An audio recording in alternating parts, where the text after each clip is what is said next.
All right, so we're going to continue on here. So the slide we were on is how can we learn? So we talked about all the Mayday statistics, what's going wrong, what areas that we're getting into trouble on. So how do we learn to prepare for Mayday?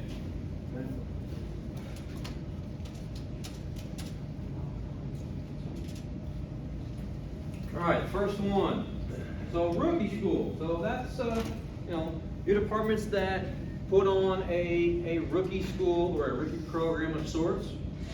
If you have that, you can incorporate that into your program to where you spend a couple of days, a week, whatever you want, focusing on Mayday and self-rescue skills. You could have Mayday specific training, which is kind of like what we're doing tonight. Shift training, guys on shift. If you have the opportunity to train and come up with ideas for skills, self-rescue skills. That's the stuff that we should be doing, and that's how we can learn and prepare for the event before it happens. And we can also learn from the Mayday incident itself. So yes, it happened, whether it was a good outcome or a bad outcome, there's still something to be learned from that. And following is where we can learn information from. We can learn from listening to the radio traffic as it was happening. Maybe the dispatch center has recorded channels. You can go back and get recordings of the audio to turn into a training session. Learn what do we do right? What do we do wrong? How do we need to change things to make sure that we're better prepared in the way of communications? You can talk to the firefighters that were involved, get their take on the situation. What went well? What didn't? Well, I called Mayday 10 times before I got answered. Okay, that's a problem. You can also talk to dispatchers. If there was dispatchers involved with the incident, to some degree, they'll be able to have some feedback for you as well. Because at some point in time, you are going to relay this information to the dispatcher that you have a Mayday event, and it kind of breaks it down in the guideline there of what their role will be. But they're there to help you if you're the incident commander to take care of that incident. It may be something as much as calling another alarm to get more help, getting ambulances going, whatever the case may be. Dispatchers are going to be able to tell you how it went from that side. And they may be listening too to that channel. Basically, if you do not train with the system or the system isn't tested, it's doomed to failure. You can't simply expect to go do something that you're not trained on. When we all got started in this fire service, no matter when you started or how old you were or where you started, they said, hey, go pull that 1.5 inches or 1.75 inches, whatever it was at the time you joined the fire department. Would you have known what hose that was? Probably not, right? If you were wise enough to stand there and study it for a second, okay. Yeah, that's probably it, because it's the smaller of the two. You could maybe figure it out, right? But you have to train. There's a reason that we go to firefighter 1 and 2 to become state certified firefighters. Training. Why do firefighters fail or delay to call Mayday? First one, lack of knowledge, right? We just don't have the knowledge. I haven't been trained on it. I haven't read on it. I spent no time really caring about it. What else? Why else would we fail or delay that? Pride.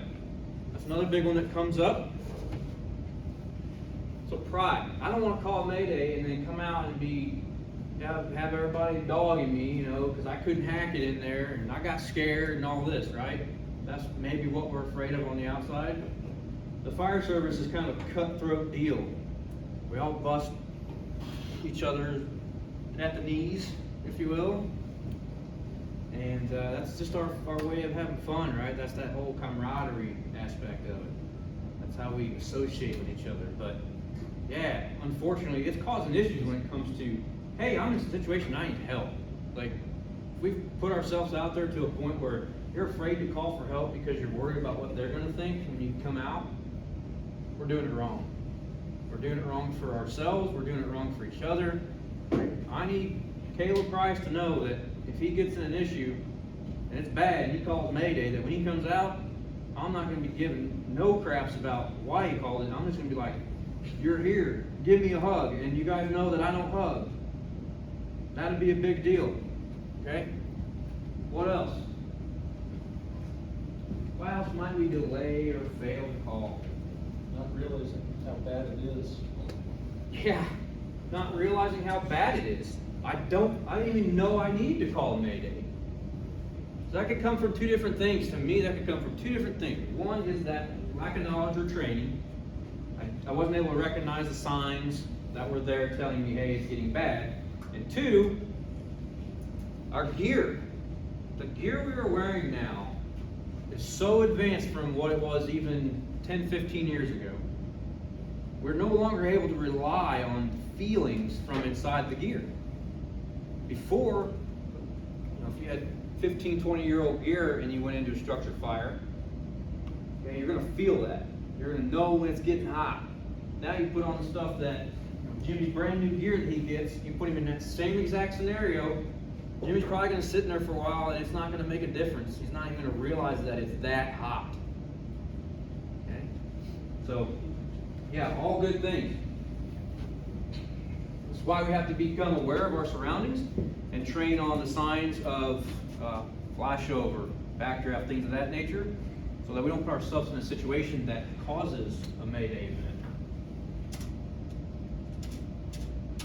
All right, initiating the Mayday. So the term emergency traffic will be used to report other emergencies, should not be used for calling a Mayday. Are we clear on that? I need immediate help right now, I'm talking Mayday. I'm not rush traffic, none of that.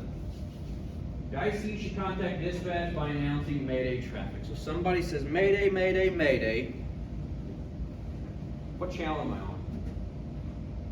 Just In the county. Ops 1, right? For us, right? We're probably on Ops 1. So we'll just say that for the story. I'm on Ops 1.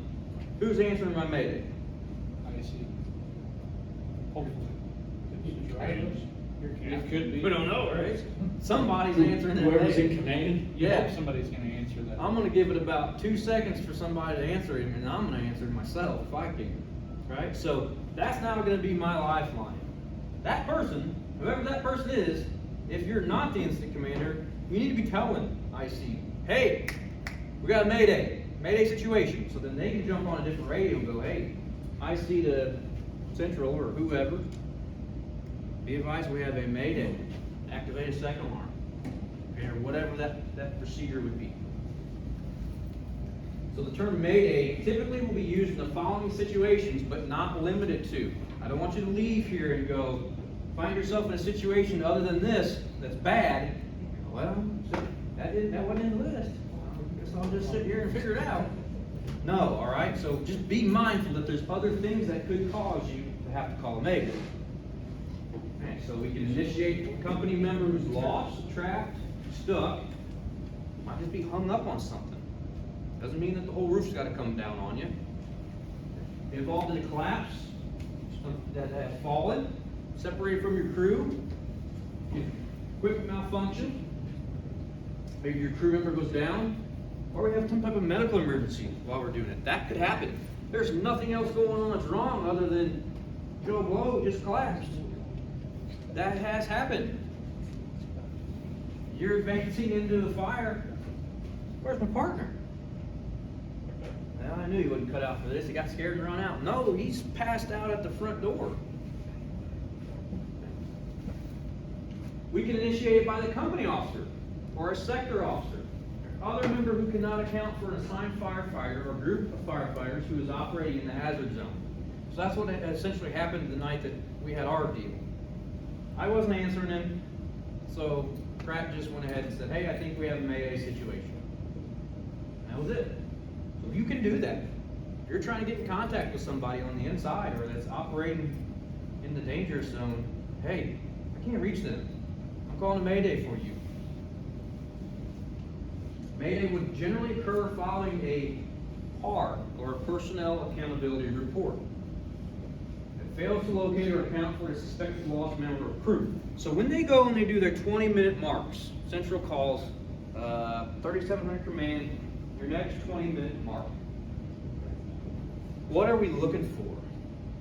What are they asking of that incident commander? Everybody okay? Is everybody okay? It's an accountability report, right? In a way, that's what they're looking for. It gives you the chance to step away, okay, step back from this chaotic mess we've got going and check on my people. And so we start checking in, right? Ops to roof, basement, interior, whatever sector you're in. I think we've gotten better with that. It used to be a quick little, That's what I was getting ready to say. Yeah. There's some departments go out here when they ask for it, you get like 3 to 5 seconds later, we're all accounted for. It should at least take, in my opinion, at least a minute to 2 minutes. yep. Yeah, when I was a dispatcher, he's exactly right. And it's gotten, I can tell you from that side of it, just listening to every day and being a part of it out here, is that it has gotten better and their ICs are actually checking in like they should be. So